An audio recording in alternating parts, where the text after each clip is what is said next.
Hello and welcome to the breakout session, Preserving a Legacy. I'm Candace Abenanti, NACD Southeast Region Representative and moderator of this session. During this session, we'll learn how North Carolina is leveraging partnerships to increase district certification, training, and mentorship capacity, thus strengthening the legacy of conservation in North Carolina. We'll also learn how the Kansas Department of Agriculture's Division of Conservation is promoting the preservation of legacy documents with the new Preserving a Legacy initiative. During these presentations, you are invited to use the chat feature to ask the speakers questions. Our first speakers are Bryan Evans and Vernon Cox, and I'll introduce them both now before they co-present. Bryan is the Executive Director of the North Carolina Association of Soil and Water Conservation Districts. He is a lifelong resident of Pitt County, North Carolina. Bryan is the former director of the Pitt Soil and Water Conservation District, where he retired from in 2016. During his career, he has served as the president of the North Carolina Conservation District Employees Association and also secretary of the National Conservation District Employees Association. He received the National Conservation Employee Award in 2011 and was inducted into the North Carolina Envirothon Hall of Fame in 2015. Welcome, Bryan. Vernon Cox is the Soil and Water Division Director with the North Carolina Department of Agriculture and Consumer Services. Vernon grew up on a small tobacco farm in Columbus County, North Carolina. He is a graduate of North Carolina State University, where he earned bachelor's degrees in agricultural business management and agricultural engineering technology, and later on a master's in agricultural economics. Vernon has been with the North Carolina Division of Soil and Water Conservation since 1995, and he has served in a variety of roles with the department, including economist, section chief, environmental policy specialist, and director. Vernon is active with NASCA, the National Association of State Conservation Agencies, and this year he is serving as the president of NASCA. So please, as you listen to their presentation, please, you're invited to type your questions for Bryan and Vernon in the chat feature. Bryan and Vernon, the virtual floor is all yours. Candace, thank you for that introduction, and thank you for everyone that's joining us today. We appreciate this opportunity to bring this presentation to you about some things we've have had going on in North Carolina. We're really excited about some things that we're know will help push us into the future as we continue to deliver conservation here in North Carolina. I'll give a little bit of background on what we have going on in North Carolina, what we've been working on really for about the last couple of years. North Carolina is pretty unique in the fact that pretty much all of our conservation districts follow county lines. We do have one 5-county district, but even within that district, each county has a soil and water department. One unique thing about that is that by following county lines, most of our soil and water districts also function as a county department. That brings a tremendous amount of resources to our conservation districts and to our employees as well. And for over 40 years, North Carolina district employees have functioned under USDA NRCS Job Approval Authority, which allowed them the ability to be able to design, oversee installation, and also sign off on completion of construction of best management practices that was going on ag land. The Job Approval Authority was based on their demonstration that they had the knowledge, skills, and abilities to properly install these practices and allow conservation district employees some autonomy in getting conservation on the ground within their in their conservation district. Also, too, for many years, we enjoyed the fact that in every district office, we had Nrcs personnel, and these Nrcs personnel were very important in delivering training to employees as they became obtain more and more knowledge, skills, and abilities to do this. However, we've seen a reduction in staff within NRCS over the last several years. And in doing this, it's been difficult to get that training on that person-to-person level in the district offices. We also run into some issues with conservation districts in North Carolina not having access to federal computer system, which kind of left lacking their ability to get into AgLearn, take the trainings they needed there, and access some of the other federal programs as well. We were fortunate to have in North Carolina legislation that allowed district employees to function under this federal job approval authority.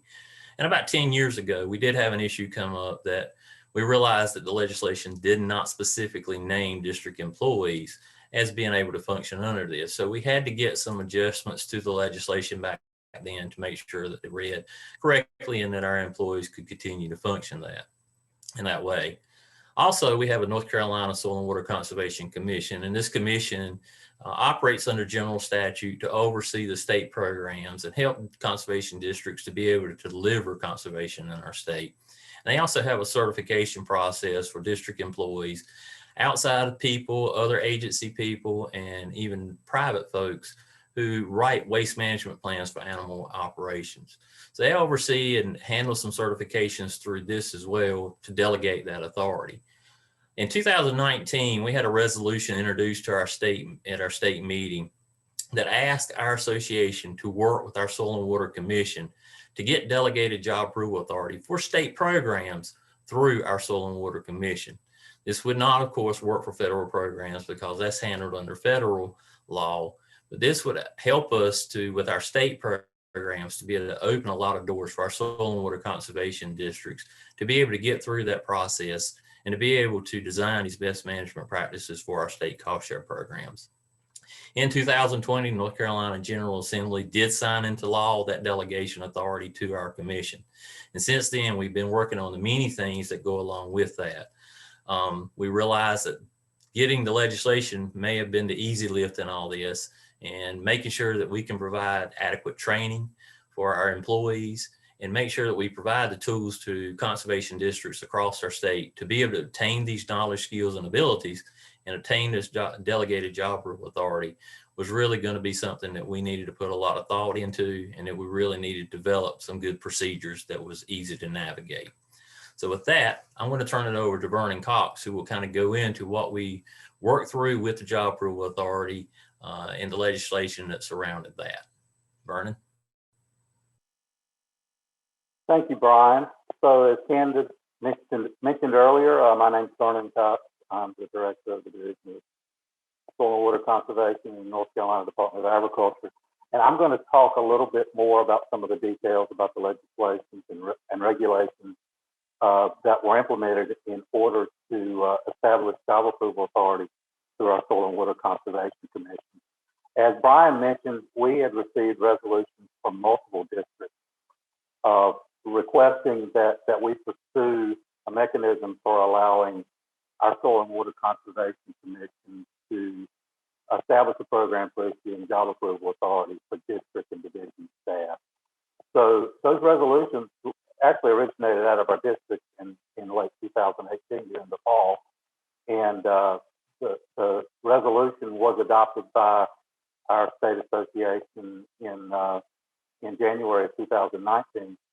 That was with the support of the Division of Soil and Water Conservation and the leadership within our department. So ultimately, coming out of that resolution was some statutory language that was introduced as part of the 2019 North Carolina Farm Act. In North Carolina, typically, we have a piece of broad legislation that addresses a variety of issues related to the agricultural industry in North Carolina, and 2019 was no different. There were some challenges associated with that process. The adoption was delayed until June 2020 because of some challenges related to the regulation of industrial hemp, completely unassociated with anything having to do with job approval authority. But since they were in the same deal, it did create some challenges for us getting that legislation enacted. But ultimately, we were able to get that legislation adopted in June of 2020. And specifically, the legislation authorizes the Soil and Water Conservation Commission to develop and implement a program for granting job approval authority for state conservation programs that are under the authority of the commission. And those conservation programs currently are the Agricultural Cost Share Program, the Agricultural Water Resources Assistance Program, otherwise known as AGRAP, and our Community Conservation Assistance Program. The legislation also includes an exemption from the North Carolina PE law for engineering practices. And that was important because we didn't have the specific authority to design engineering practices without having that exemption. As Bryan mentioned, there had been an issue a few years earlier, and so we had to revisit that and broaden it to make sure that it included the authority that had now been granted to the commission.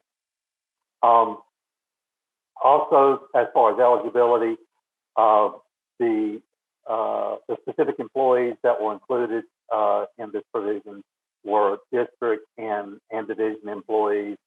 As Bryan mentioned, it doesn't cover federal employees because they have to have their own separate process for how they grant job approval authority to their staff.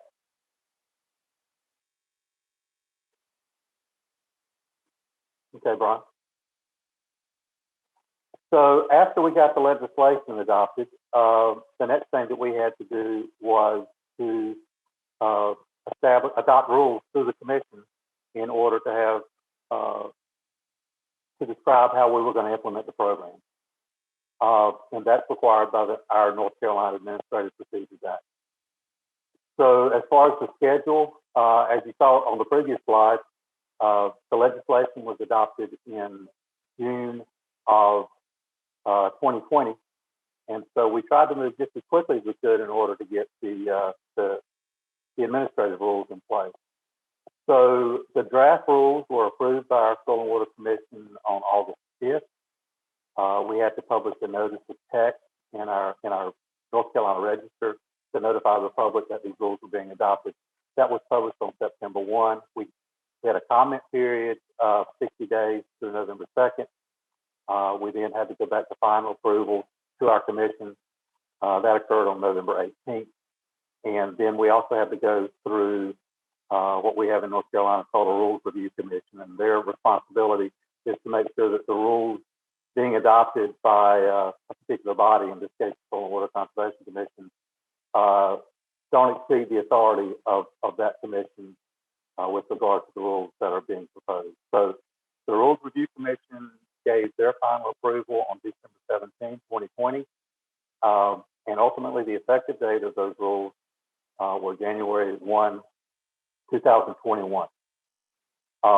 So those rules are now in place, and now we are in the process of implementing those rules. So just a little bit of detail about what those rules describe. In order for an employee to receive job approval authority, the first thing they need to do is get the approval of their immediate supervisor. And if they are district staff, then they also need to get the approval of their district chair. As far as the application process, we are requiring that the applicant demonstrate technical competency and that they submit proof of that technical competency as part of the application process. And we do that can do that a variety of ways. One way to do that is to submit 2 complete designs or plans that would ultimately be reviewed by someone who is an expert in those particular practices to make sure that the technical competency has been demonstrated by the employee. We know that a lot of our district employees have been around for a long time. They work very closely with NRCS, and they already have job approval authority from NRCS. We didn't feel the need to reinvent the wheel there. So if they submit documentation of their job approval authority received from NRCS, then the commission will consider that demonstration of technical competency. And the last thing is we want to continue to be recognizing the technical expertise of our licensed professional engineers here in North Carolina. We are fortunate to have many professional engineers on our staff with the division, and there are several soil and water conservation districts who have professional engineers on their staff. So if they are signing and sealing a practice as they would normally under their PE license, then the commission would continue to recognize that as valid documentation of technical competency and would be equivalent to the commission job approval authority designation. Just a few more items and details about the job approval authority process that's described in the rule. The commission does retain the authority to rescind the job approval authority designation in situations where the individual fails to comply with the standards or submits false data or is otherwise dishonest in the use of the job approval authority. One other item that's in there is that individuals who are no longer employed with the district or division may have job approval authority reinstated if reemployed, either with another district. Sometimes we have situations where district employees leave the district and come and work with the division or vice versa. We'll maintain records of the job approval authority that's been granted and to allow for that job approval authority to be reinstated as they are reemployed with either the district or the division. Now, as one thing that Bryan mentioned earlier, you know, and I've told a lot of people from my perspective, the easy part has been getting this, you know, the legislation and the rules in place. Now we've got to take on the more challenging part, and a lot of that has to do with the training and support that's needed in order to implement this program. So, you know, there's a lot of moving parts here, and we've all got to work together to make sure that this initiative is going to be successful.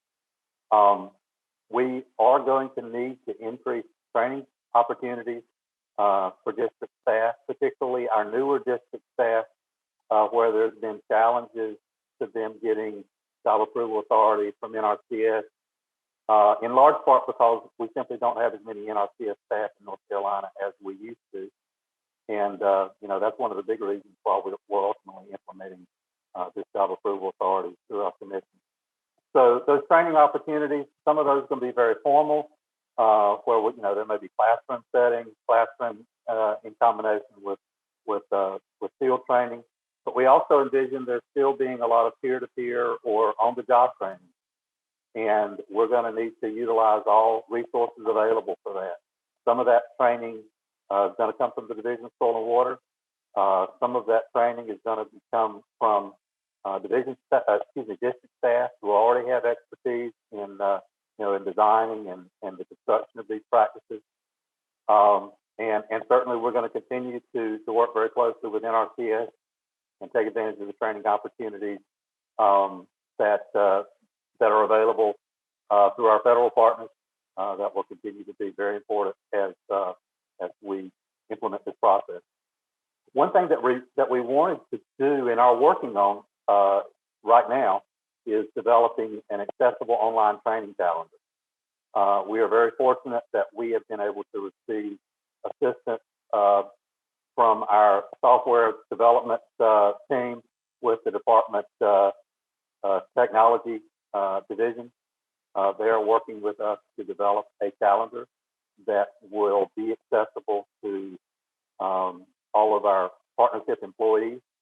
And when there's a training that's available, the individual who will be providing that training will be able to submit that information to someone who can review it and ultimately get it on the calendar.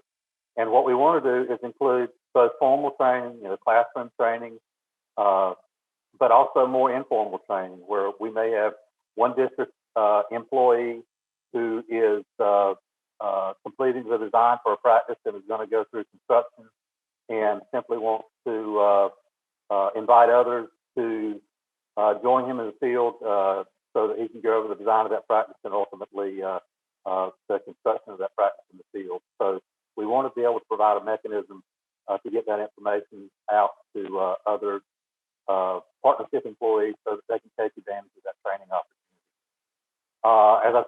moderated process for listing these training events. It is self-initiated access so that if a district or division or NRCS employee believes that they have an opportunity that would present a good training event, then they can initiate that process and ultimately get that information onto our training calendar.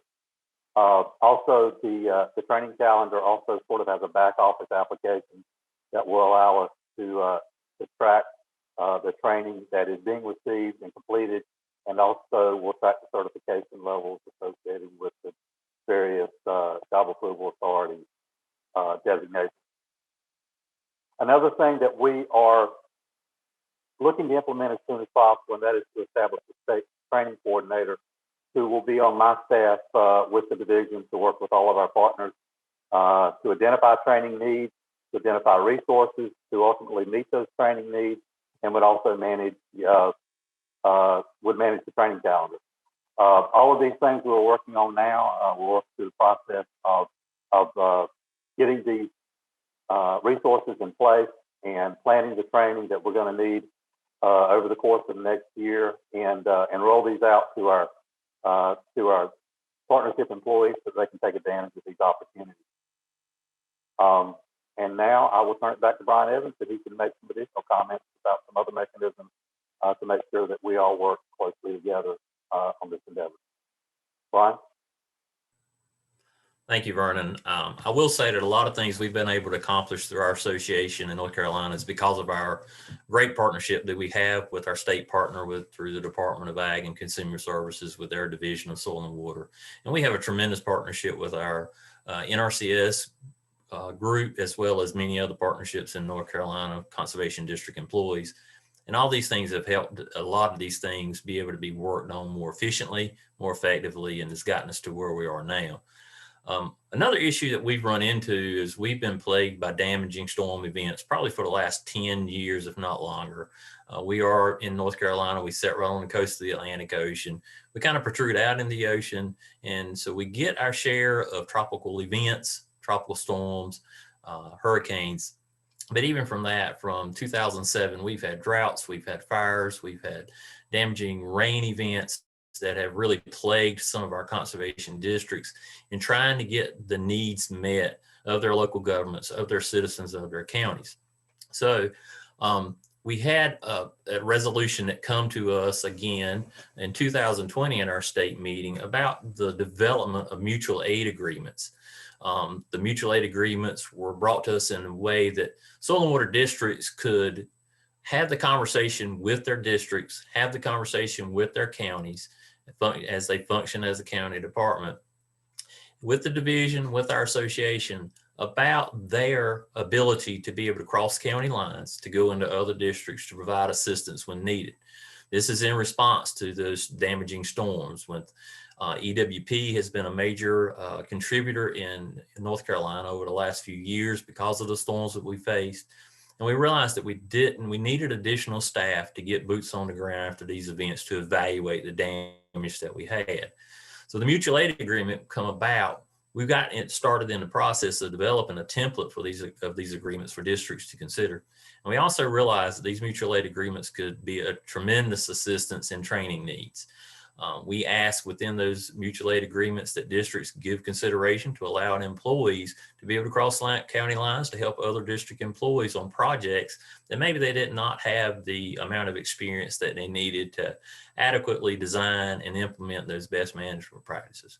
And in doing this will definitely allow for peer-to-peer training and mentorship. And we feel that it's probably some of the best training that employees can get in the field. When they have someone in positions similar to the positions they have a lot of experience, this type of mentorship can go a very long way for us in getting the training that we need. So with the resolution, we brought forth the formal agreements, sent it out to our districts to circulate amongst county government and division with our association, and we've had tremendous response of people bringing those back to us signed, and they're excited about participating in this. The idea is we'll take these mutual aid agreements, we'll develop a clearinghouse, and we'll put it online with our association's website that will list all the personnel resources that are available in surrounding districts and across the state. We had some We had a storm event in our southeastern part of our state where we had over 30 inches of rainfall through a tropical system.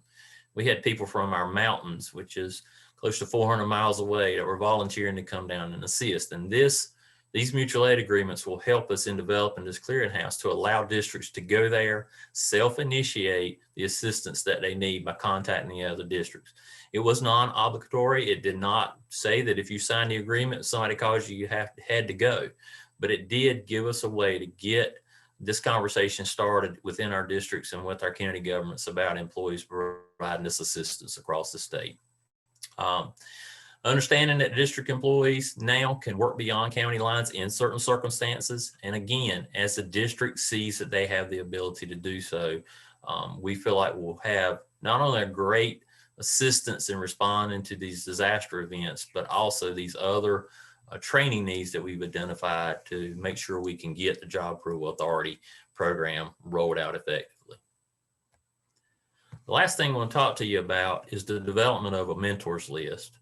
The idea here, we had one some years ago, and the idea is that employees across the state, conservation employees across the state, whether it's technical, administrative, delivering educational programs, will be able to list what they feel they have knowledge, skills, and abilities in to help assist other people with. It'll be accessible to all partnership employees, federal, state, local government, even other partnerships that we have with non-government organizations as well. It'll be accessible online. And again, the idea there is to allow for self-initiated coordination for training and assistance. We were very fortunate to get an agreement with NRCS to help develop this list. They've been very supportive of this and they see the value in it as well. So now we're in the process. We've just recently secured that agreement with NRCS. So now we're in the process of developing this list. And the idea is to tie it to the Job Approval Authority training needs and development, the disaster response, and to provide that mentorship and peer-to-peer staff development that we feel like our conservation district employees need. Again, we've been very fortunate to have the partnerships that we have in North Carolina, to have the support we have in North Carolina.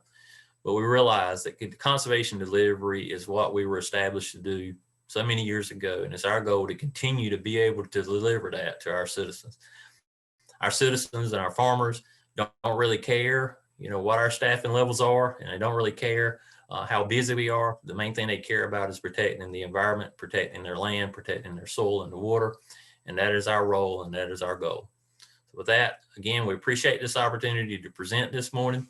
We look forward to providing any answers, any questions anyone may have. And if we do not get a chance to do that during the chat option today, this is our contact information. Please feel free to reach out to us.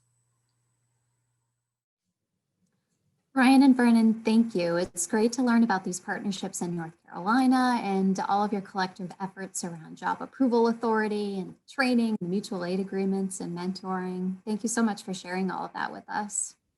Our next speaker is Cindy Pulse. Cindy is the Conservation District Program Coordinator with the Kansas Department of Agriculture's Division of Conservation. Cindy is an Ellis County native where she was raised by parents with a strong commitment to land stewardship who farmed and ran a small cow-calf operation. Cindy has been in her current role since March of 2020 and with the Kansas Department of Agriculture since 2015. Prior to this, she was the district manager of the Dickinson County Conservation District in Kansas. Cindy is also an active board member of the National Association of State Conservation Agencies. Please remember to type your questions for Cindy in the chat feature. And Cindy, we're all yours. Thank you, Candace, for that introduction, and hello and welcome from Kansas. So every conservation district throughout the United States has a history. They have legacy records and a need to preserve all of these records and these legacies. So today I would like to share with you how our conservation district managers here are preserving a legacy the Kansas way. Commitment, dedication, and perseverance. A quote by Aldo Leopold is, "There are two things that interest me, the relation of people to each other and the relation of people to the land. And the reason I bring this up is because we as partners and our conservation districts and our landowners all have the same goal in mind, and that is to be good stewards to the land and do everything that we possibly can to make sure that we are giving back to the land and taking care of our land. And with that, it takes the commitment, it takes dedication, and it takes perseverance to do that. Conservation districts across the United States are all very similar. They're all very unique in their own way, but they have several similarities. And some of the similarities could be, of course, this commitment, dedication, and perseverance. And you'll hear me talk about that throughout my presentation today. Districts have legacy records that need to be retained and kept to be able to share in future. Also, issues of having employee turnover. That is something that never goes away, but it also ties into the legacy record retention. Also having that need to preserve those legacy records and making sure that that history is kept and have the ability to share it in future. Districts have a desire for more increased storage.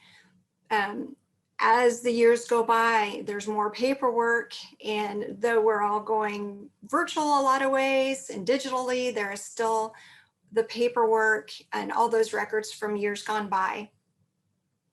We all have a huge bank of history that does need to be kept, which is why we have this need and desire to have this legacy project.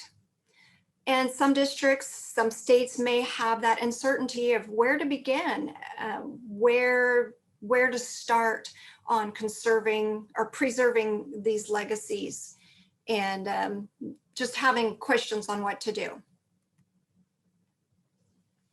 You might ask, how do commitment, dedication, perseverance correlate with this preserving a legacy initiative that Kansas has? Here again, commitment, dedication, and perseverance. We as partners, our conservation districts, and our landowners all share and do those three words. We are committed to what we do, we're dedicated, and we persevere.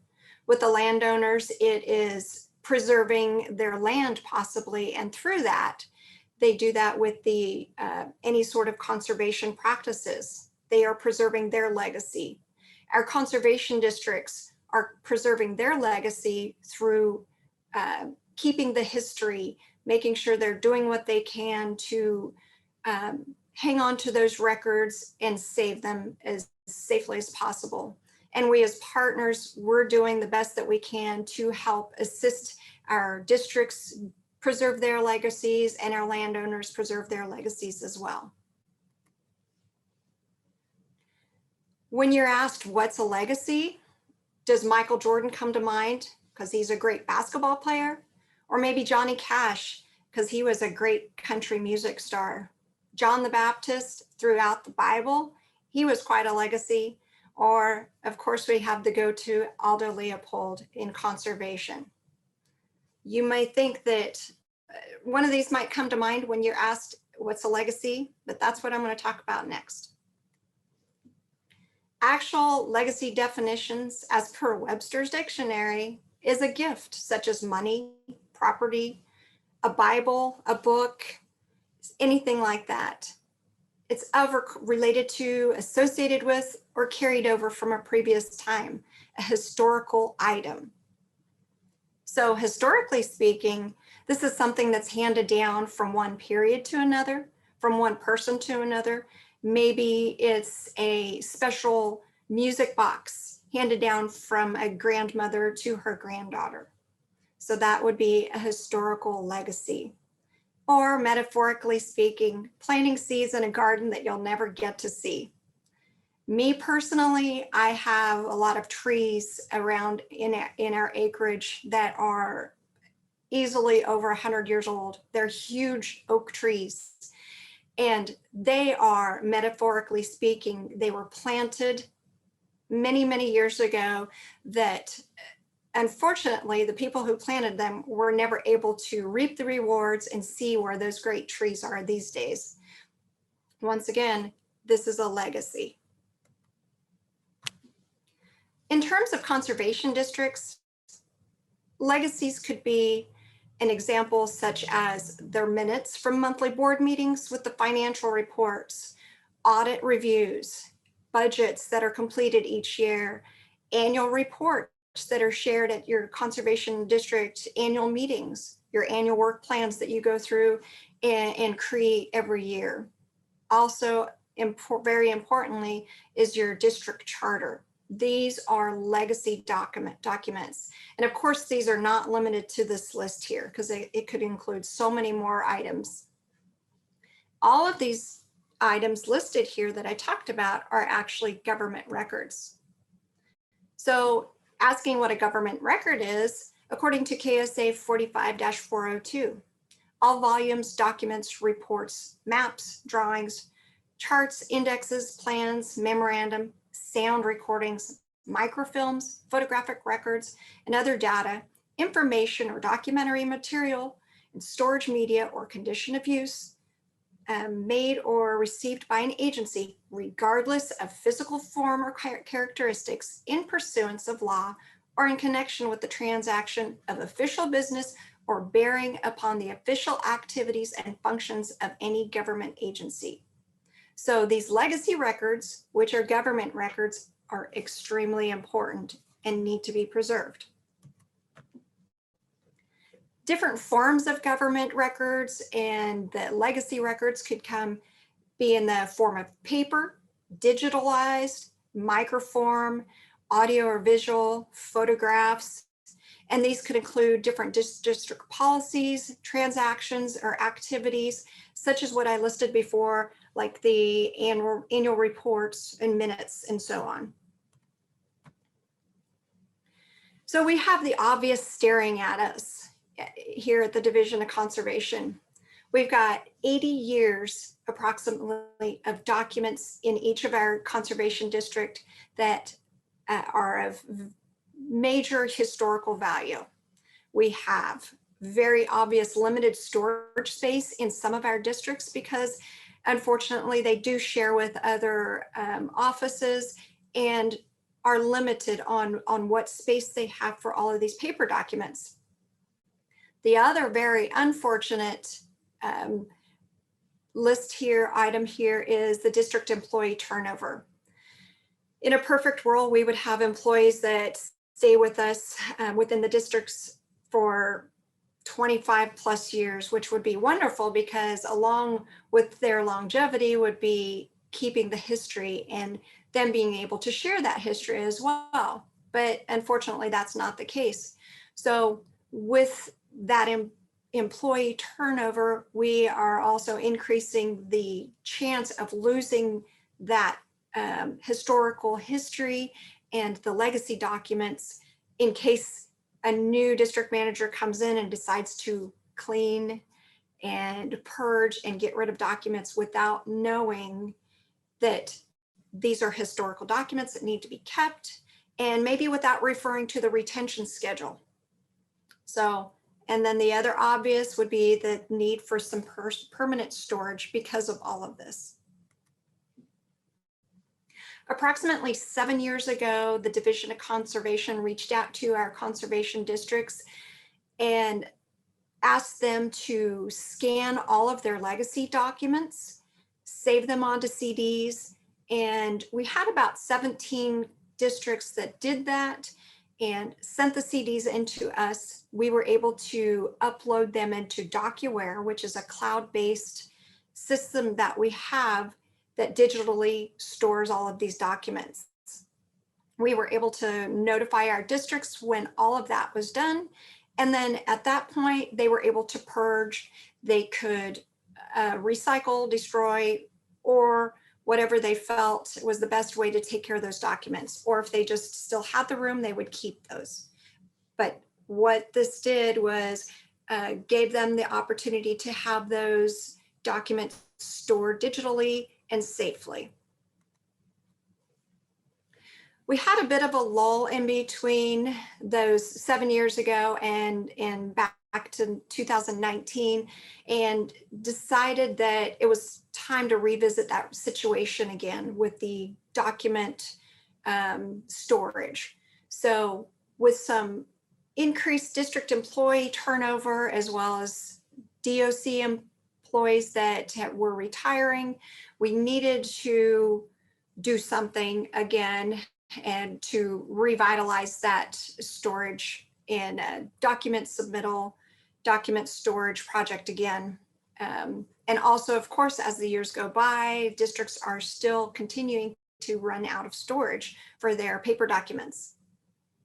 At that moment, we decided, it's time to revitalize this legacy record initiative and really turn it into a big deal and express the interest, the importance of preserving those records, not only to our conservation district managers, but also to their supervisors.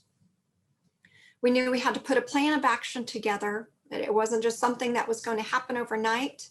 And with this plan of action would be us making sure that we noted the importance of these legacy records and explaining the benefits and importance of going by and following this retention schedule also.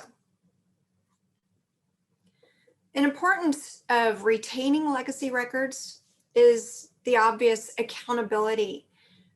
When the districts have all of these documents, they are able to refer to them. If there's ever any Open Records Act request, they can refer back to them. Being transparent with the public, with anybody, landowners and such, who are asking about certain activities within the district. We have these legacy records. Being able to store the records improves the efficiency. If you're having to go back to pull up some old records for a reason, rather than digging through a bunch of boxes, you can, our districts would be able to contact the Division of Conservation, and we could very quickly pull those records up through our DocuWare system. With the historical records, just because of that itself, that is extremely important to retain them, is because they are historical records.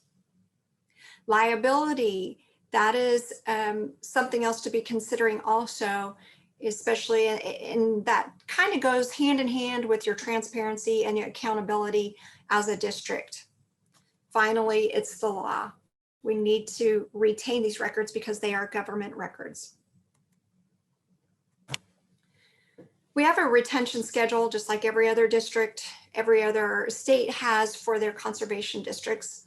And the benefits of this retention schedule is ensuring the compliance with records laws, identifying and protecting essential records, being transparent, making sure that we can do that, helping to minimize the storage requirements because so many districts are having the problems with that, and also being in compliance with our Kansas Open Records Act, because periodically we do have districts that have some requests that come in to view some of their records.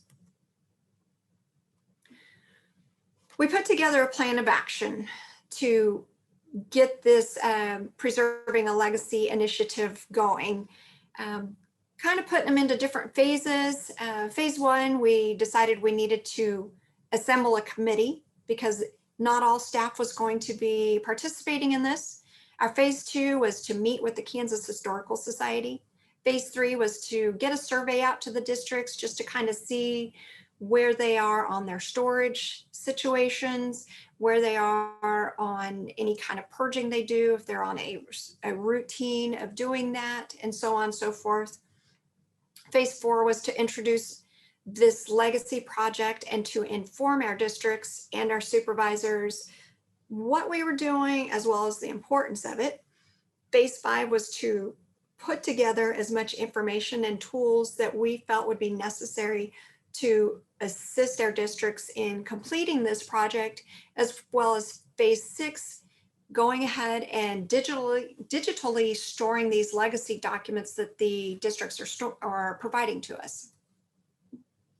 So phase one in our planning committee, the division of conservation, we put together about 4 of us, and we sat down and we took out the old retention schedule and reviewed it, looked through what was on it before and made some changes. We did a lot of revisions as far as the content and also added things that we felt needed to be added to it. And then we made some, with all these revisions we made, we gave this retention schedule a major facelift, if you may. Made it easier to read, made it more color-coded, more explanatory, and very organized, just to help those districts out as much as possible when they are looking at that retention schedule and trying to figure out what needs to be purged at what point. Phase 2 was getting the official approval to update or accept this retention schedule. We took our retention schedule to the Kansas Historical Society, presented it to them, had them take a look at it, and they combed through it and reviewed it pretty heavily.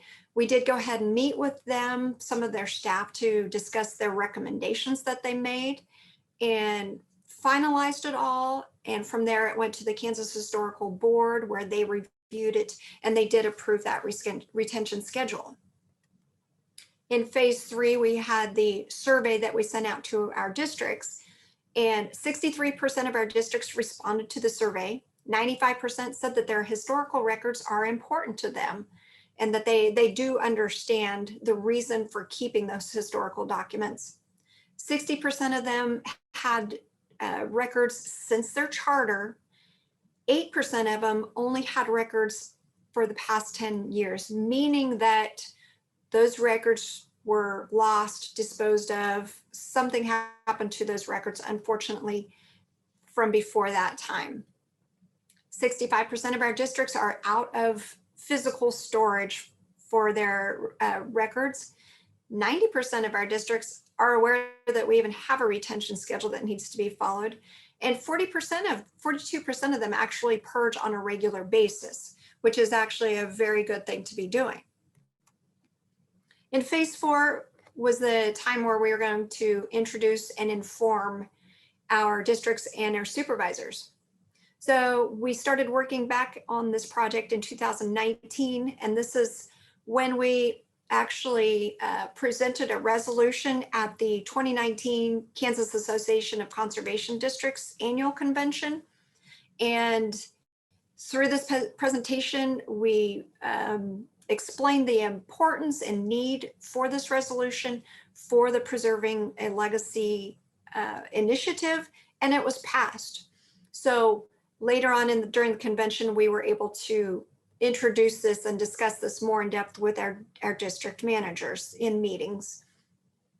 We also personally informed our supervisors by sending them a letter through the mail, notifying them of this new initiative to make sure that they are aware of it, and also made sure that they were aware of the importance of their participation as a conservation district in preserving their legacy records. Phase 5 was a lot of work of putting together information and tools that we thought would be beneficial to our districts in completing this project. We decided that the best mode of transferring information back and forth would be in terms of, or in the form of, a flash drive. So we were able to purchase flash drives for our 105 conservation districts. And on those flash drives, we provided that updated retention schedule for them to refer to as they were going through and making sure that they had all of the necessary documents to be retaining. We had a very in-depth question and answer list. And with me being a conservation district manager in the past, it really helped to think about a lot of questions that I felt that the districts were going to be asking as far as what to do with certain things and how things would be handled. So we had a pretty hefty list to provide there also. We also included that letter that was given to the supervisors. We had some instructions and some suggestions on how to accomplish this initiative, knowing that it was a pretty hefty job for some of the districts because they do actually have to have the records going 80 years back. Different folder ideas for categorizing on that flash drive, we provided those. Also had spreadsheets, a different spreadsheet for each of the districts, which contained documents that they may have previously already submitted to us 7 years ago, some that we've already have stored in our DocuWare through the normal document submittal process. And also there were some ideas for creating checklists for them on that spreadsheet if they wanted to keep track of documents as they scan them and as they uploaded them onto the flash drive. We also had our legal department help us put together a memorandum of understanding that the districts were required to review and sign with their board members. And of course, we always have the continued support that we're always providing to our districts as they are completing this process. In phase 6, it's storing and purging. After the districts are able to upload all that information, their legacy documents onto that flash drive, they would send it back to us. And from there, all of that information is uploaded into DocuWare system. And then we're able to notify our districts that that process was complete on our end. And if they wanted to or needed to purge those documents and do away with them, then they were able to do that. Other highlights that I hadn't discussed yet is that we don't have a deadline of when our districts have to submit and complete this legacy project. We do highly suggest that it's completed as quickly as possible, just simply because of going back to that employee turnover. We don't want to risk taking the chance of losing those legacy documents in the transition from one district manager to another. As I mentioned, we're always here to answer questions and providing support to the districts as they're completing this project. And I kind of like to compare the Preserving a Legacy project to photo albums, because these are historical memories. I mean, if you think about your photo album that you may have, from baby pictures of you to wedding pictures or pictures of your grandchildren in a photo album, and that is a lot of history. And it's something that you treasure and something that you want to store somehow and be able to look back on. Well, these legacy records that the conservation districts have, that's the same thing. Very valuable information and a lot of history.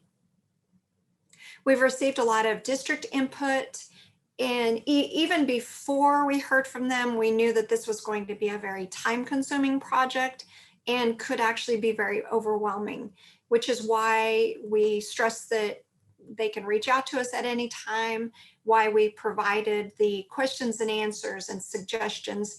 And also on one of our databases, we have a forums to where our districts are able to reach out and share their ideas on how they are completing this project, and other district managers can chime in and ask questions and comment as well. So that's been a great sharing back and forth within our districts. Making sure that everybody knows this is well worth the effort, because it really is. This is saving your history. This is restoring and making sure that the history can be shared to the next generation on and on. And with that, the history, it equals to the basis, the foundation of the conservation districts of the districts. And though all districts are very much the same, they are also very unique in their own, and everybody's history is very different, and everyone's history is extremely important. I feel like our Kansas districts are top notch. very proud of them. And not just me, myself, but the Division of Conservation, our Kansas Department of Agriculture. We are so proud of our Kansas districts. Amidst COVID, they have shown resilience, devotion, creativeness, are very supportive within their districts, with their supervisors, and reaching out to other district managers as well. And they've actually become historians, whether they know it or not.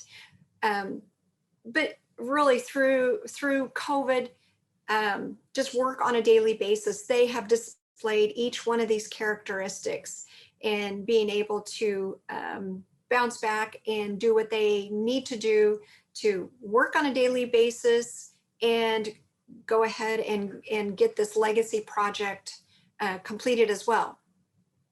So as of January 4th, 2021, we've had 16 additional districts that have submitted flash drives in addition to those districts 7 years ago that provided information. So that puts us at about 33% of our conservation districts providing legacy records to us and that we have stored in our DocuWare system. Very proud of that.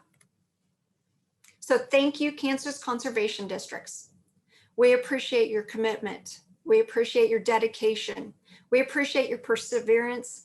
And of course, everything you do on a daily basis, whether it's on a normal year or the way things went in 2020, we appreciate everything that you do. Especially, we appreciate that you are taking this very seriously and not taking it lightly, the importance of preserving a legacy. Obviously, we're very proud of our conservation districts in everything that they do, especially with this legacy project. And we do highly encourage other states to engage in some sort of preserving a legacy initiative, whether it be very similar to ours or an original different sort of legacy project process. We would love to share any kinds of tips and ideas that we have for any other state that would be interested. In closing, another quote from Aldo Leopold. Our job is to sharpen our tools and make them cut the right way. The sole measure of our success is the effect in which they have on the forest. As landowners, as conservation districts, and as conservation partners, we all have a toolbox. We may have a tool belt, but regardless, we have a long list of different tools that we utilize, whether it be a physical tool or a different kind of a tool that we may have. Maybe it's communication that we utilize on a daily basis, but it's very important that we keep those tools sharp and in tune so that we can do the best job possible. Our landowners keeping their toolbox and their tools sharp by practicing conservation practices on a daily basis, being good stewards of the land. Our conservation districts and their tools, keeping those sharp so they can help our landowners accomplish their conservation efforts. And then going on to the conservation partners, such as the Division of Conservation, us doing the best that we can and keeping our tools sharp so we can help our conservation districts succeed and help them help the landowners do the same. And that is how Kansas conservation districts do it. They work hard at everything they do, and they have really shown that they worked extremely hard at preserving a legacy. So with that, I appreciate your attendance, your interest, and your support. And please feel free to drop any questions in the chat or call or email, and I would be more than happy to assist. And there's all my contact information at the end. Thank you. Cindy, Vernon, and Bryan, thank you all so much for sharing this important work that you're doing so that others may learn from your experiences. And a big thank you to everyone participating in this session for supporting these great speakers. We hope you're able to bring some of their ideas and lessons back to your own organizations. We also hope you'll join us for the awards session coming up next at 4 p.m. Eastern. And please don't forget to visit the virtual auction benefiting the National Conservation Foundation. The auction is going to close tomorrow, Wednesday, February 10th at 1:30 p.m. Eastern. So if you see something you like over there, please visit the auction online and place a bid to support a great cause. This concludes our breakout session on preserving a legacy. Thank you all for participating.